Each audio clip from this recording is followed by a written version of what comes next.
Measure ready, you say?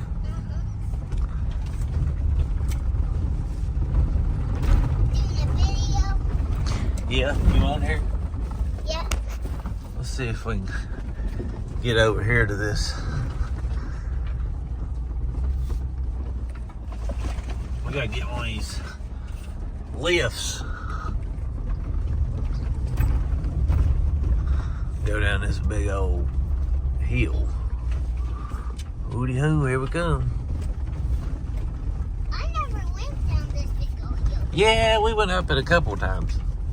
Down, up, all around. We've been up there Yeah, a couple times. couple times. Not a lot of times, but right? We've been up here. We always go up here, so we always want to look at the view.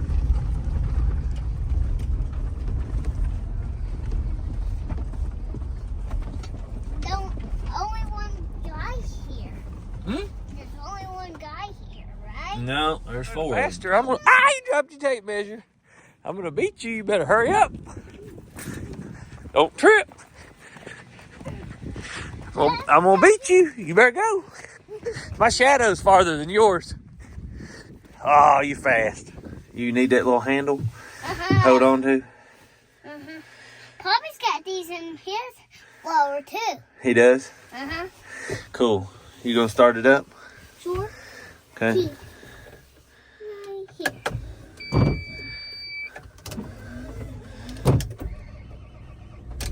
There we go. Front one on for Daddy. Turn the front one on. There we go. Alright, shut it off. Okay, shutting off. That's not shutting off. Now you going too fast. Turn it the other way. There you go.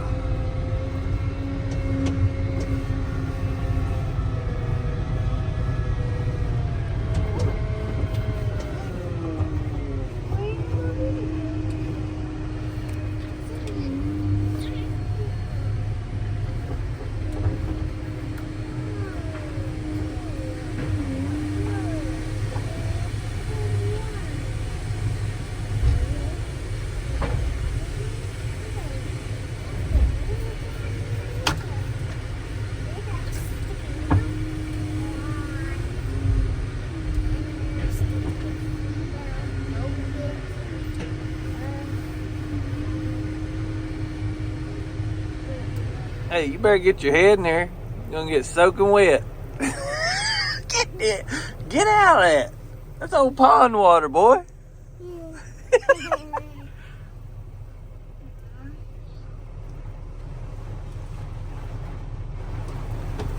Get out. Quit. Get out of there. Why? Cuz we're just washing logs, man. Hey, get out of there. Goodness gracious.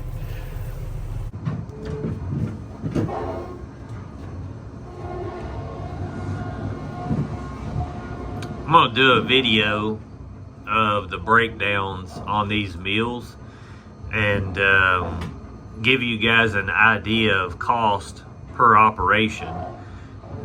There's a lot of things that go into a sawmill operation and the things to consider.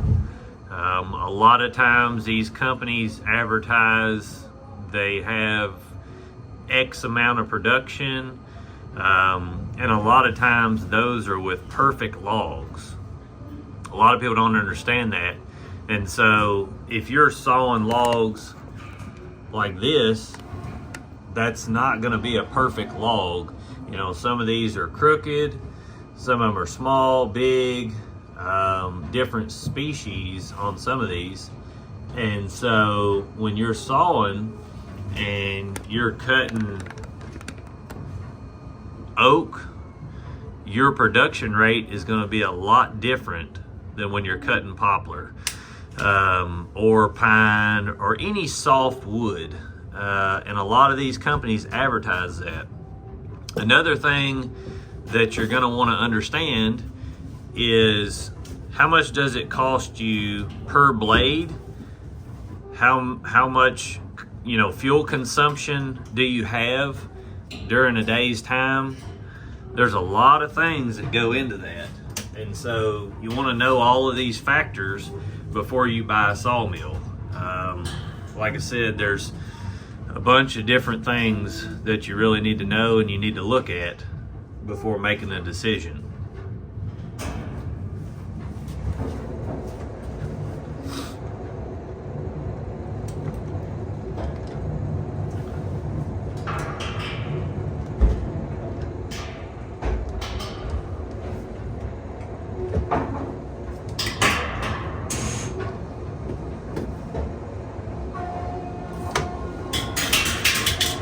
Should have threw this log in a container and shipped it out.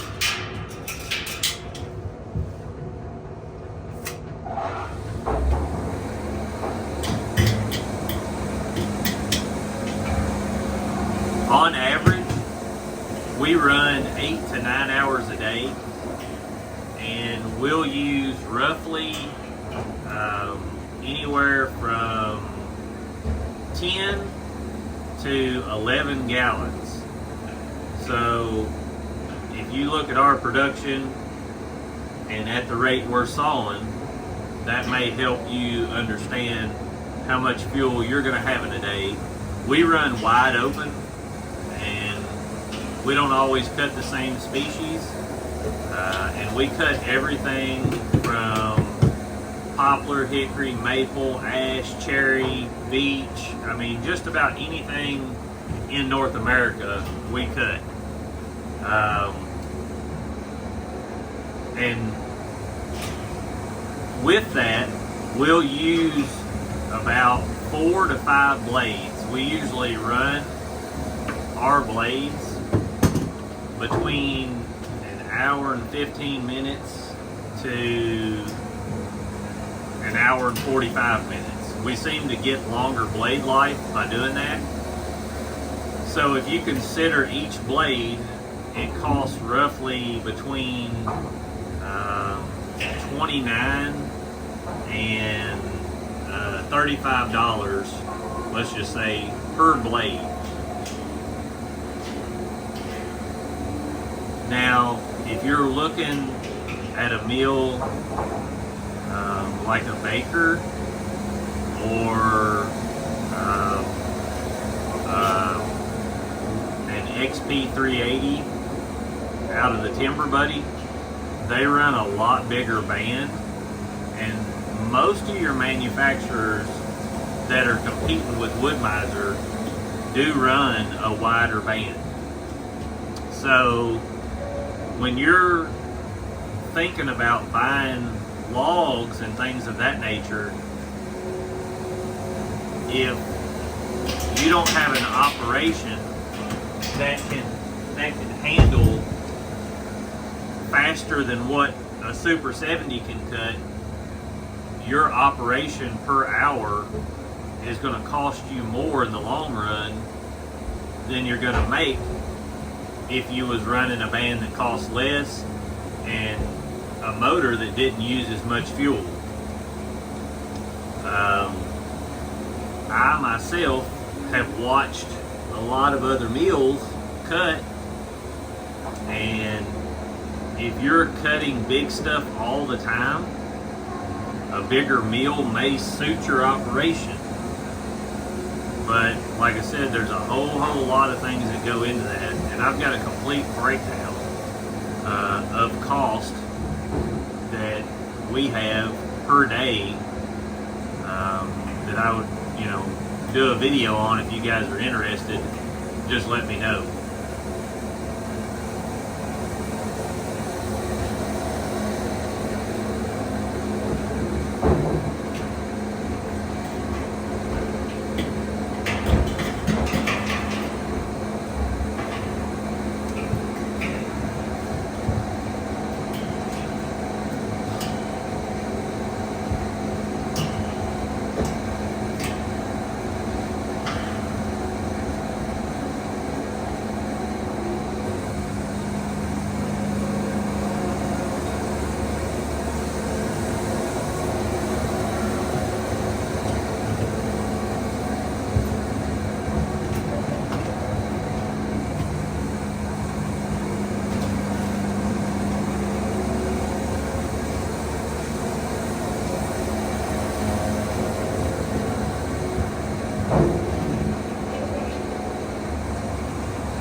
Right. We're gonna go there next weekend.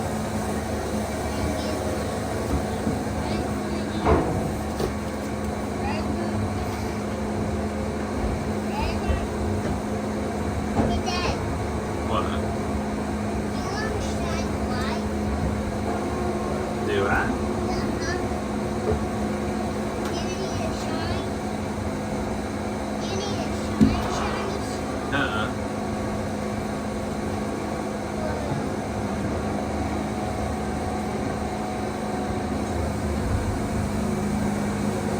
I'll shine.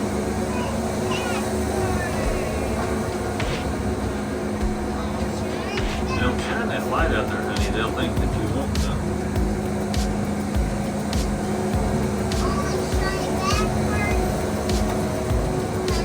Yeah, you can shine it backwards. Don't shine it in your eyes.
Another thing that's really, really important that a lot of people forget about is customer service.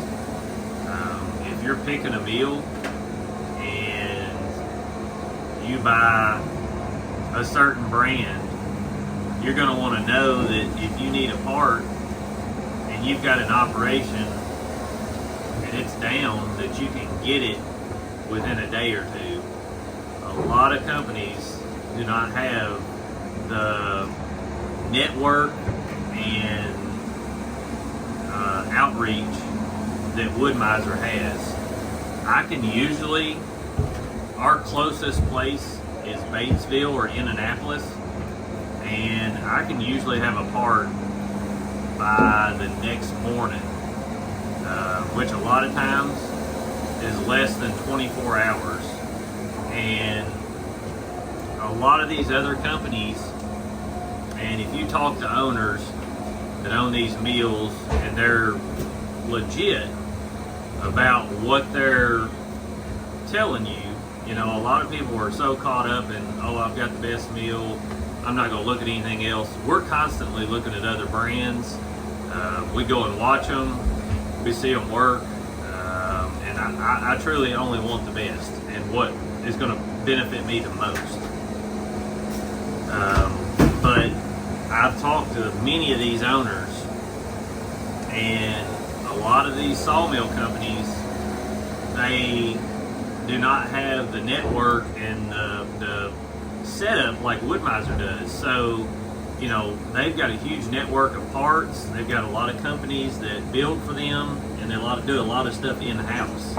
So when you call something like, for instance, I'm not going to name names, but there's companies that are constantly changing parts and buying parts that are cheaper to save money on cost, but you'll call and order whatever it is and they'll change that part and it won't fit exactly, or you'll have to do some work on it to get it to go on, retrofit. Now Wood-Mizer does some of that, but usually if there's a retrofit from them or an older version, they have a revision note in their schematics that tell you, hey, this mill came with this part, and they get you the exact parts that work on your mill. Now every company's going to have times where it doesn't work out perfect, but we have had excellent, customer service with Wood-Mizer. They've really done a great job with getting parts out, communicating with us, and customer service. They really have guys that know what they're doing and can help you get your mill up and running.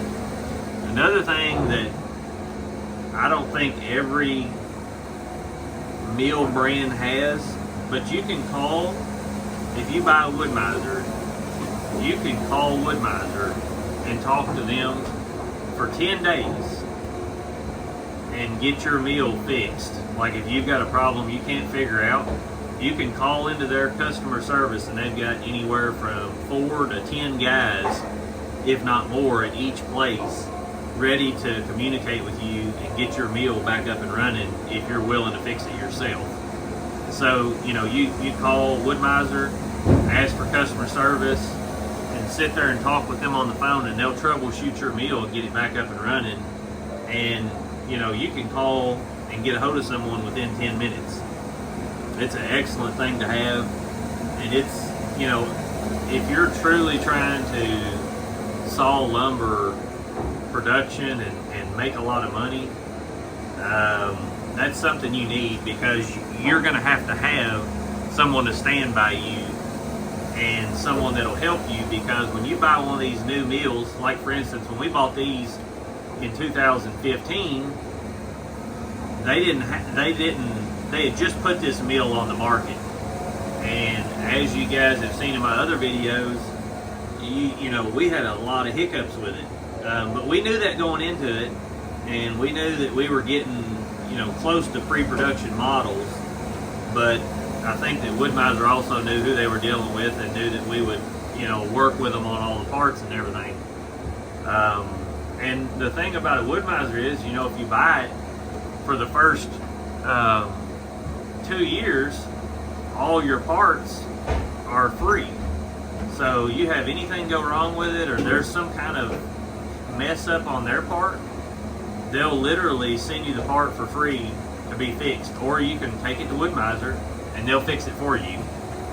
In the whole time that I've had this mill, I've only had to take it to Wood-Mizer 2 times, I think, because I couldn't figure out the problem, and one was electrical, but I literally took it up there, dropped it off, and they had it done in 2 days, and they ended up fixing a bunch of other stuff for me while it was there, that some of it I didn't even ask, but I was so glad that they done it. It just, if you've got a good company and people that are good working with, and you can form a relationship, you're going to enjoy that meal a whole lot more than if you have a company where you may get the parts for it in a week and you may get the parts for it in a month. So consider all of that before you purchase a meal.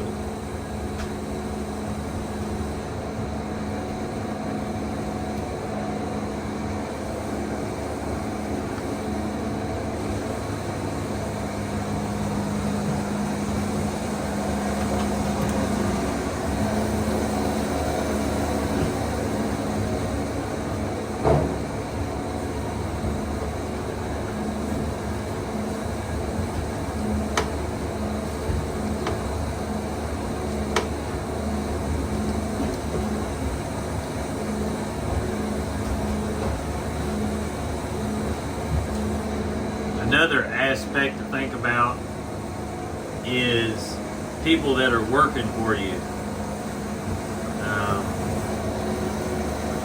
These mills, as you can see, they pump out lumber extremely fast, and unless you want to spend the money on complete automation and then still have to have the same amount of guys to get that production, you're going to want to consider your area and what it costs to hire people to work. That has been the biggest headache for us over the years. Just keeping people and having people work for you. It's not that we're not good people and good to the workers, it's just the line of work that it is. When you get into something like this, you know, there's a very small clientele or niche of people that enjoy working in atmospheres where there's sawdust, or, you know, the wood's going to change the color of your hands. There's a million factors that go into that. So you're going to want to really consider, you know, where your employees or workers are going to come from, and can you get enough people to labor with you through this. The best beneficial thing that we've done on each setup is hire way more people than we need. And, you know, just like this setup, we'll run 2 to 3 guys outside just in this area, not talking about driving a lift, sawing, none of that. I'm just talking about stacking lumber, edging, doing things like you see it right now.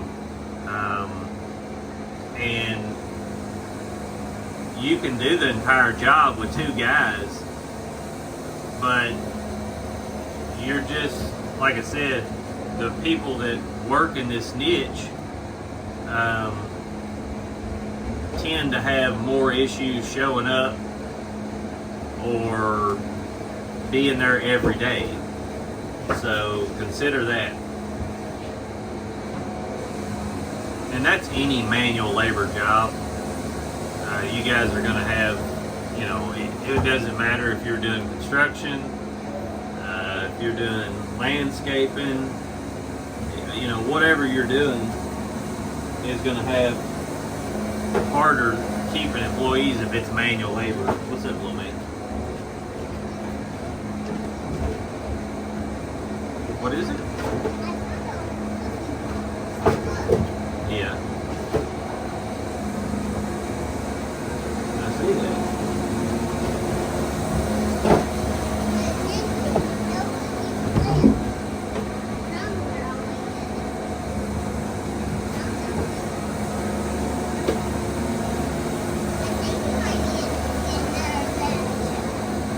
What, you eat all the cookies? Did you? You did? How many were in there?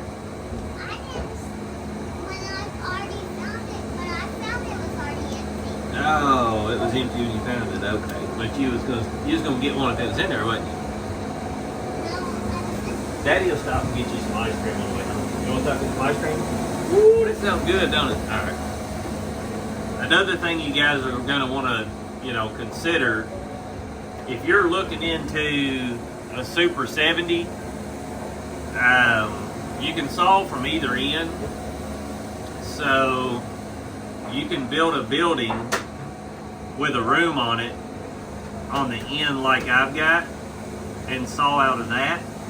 But also, let's just say that you're running a 2-man crew and someone doesn't show up.